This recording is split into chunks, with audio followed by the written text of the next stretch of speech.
O episódio de hoje é sobre o sonho de Faraó e José diante do trono. Um momento relatado em Gênesis 41, quando Deus usou um simples prisioneiro hebreu para mudar o destino de uma nação inteira. Era madrugada no palácio do Egito. Os servos se moviam em silêncio, mas o ar estava tenso. Dentro da câmara real, Faraó despertava suando, ofegante, perturbado por um sonho misterioso. 7 vacas gordas e belas surgiam do Nilo, mas após elas vinham 7 vacas magras que devoravam as primeiras. Ele acordou assustado, adormeceu de novo e viu brotar 7 espigas verdes e cheias, seguidas por espigas queimadas e secas que consumiam as boas. Quando o rei abriu os olhos, sabia. Aquilo não era um sonho comum, era uma mensagem. Durante aquele dia, o palácio se encheu de adivinhos, magos e sábios. Todos tremiam porque ninguém conseguia interpretar o que aquilo significava. O silêncio ecoava entre as colunas douradas enquanto Faraó os observava com impaciência. Vocês não conseguem interpretar? Rugiu. Nenhum respondeu. Então um copeiro, inclinado na sombra, lembrou-se de um erro antigo. Era o copeiro-chefe, que anos antes estivera preso. Majestade, disse ele hesitando, houve um jovem hebreu quando eu estava na prisão. Ele interpretou meu sonho e o do padeiro. Tudo aconteceu exatamente como ele disse. Num instante o rumor se espalhou pelo palácio. Tragam o hebreu. Nas masmorras, José foi despertado por passos apressados.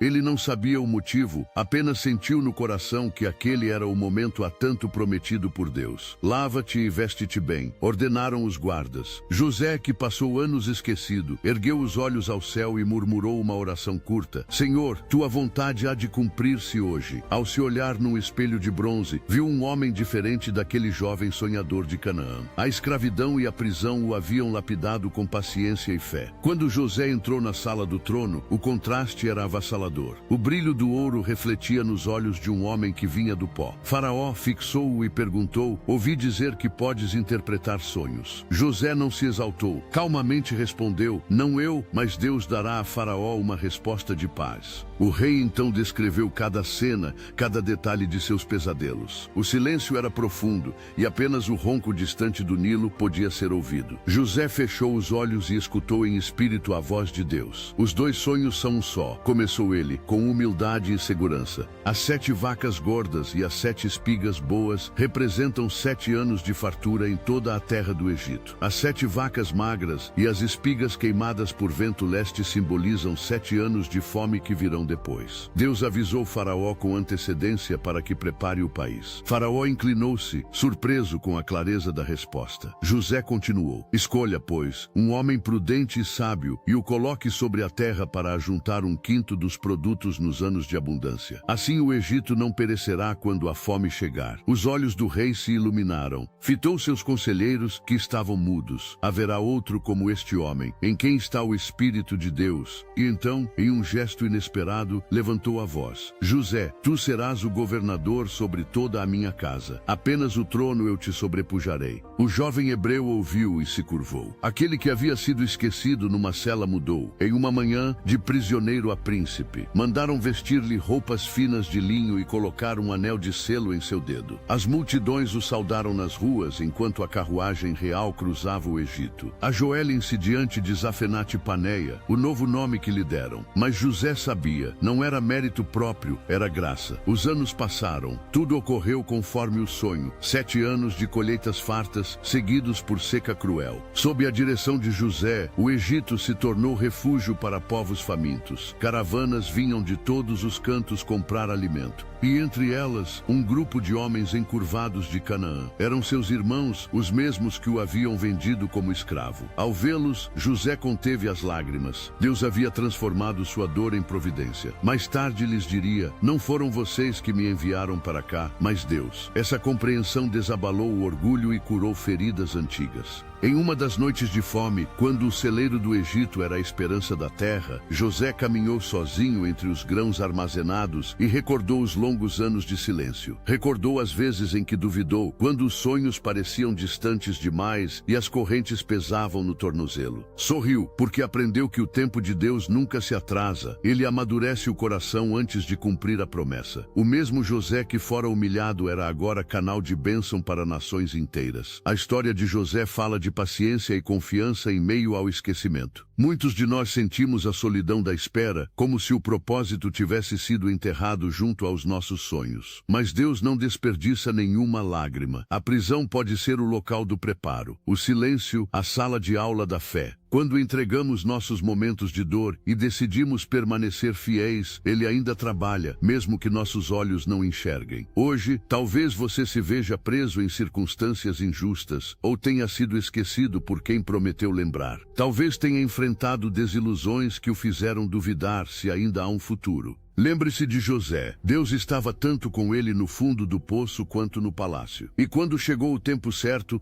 nada pôde impedir o cumprimento da promessa. O mesmo Deus continua agindo, levantando vidas do pó e dando novos começos. Permita que essa história reacenda sua esperança. Seja fiel nos seus dias pequenos e confie que o Deus que tudo enxerga também escreverá novas páginas na sua história. Nada é tarde demais quando Ele decide agir. Se você gostou, curta e compartilhe essa mensagem para inspirar outras pessoas a confiar de novo no tempo de Deus.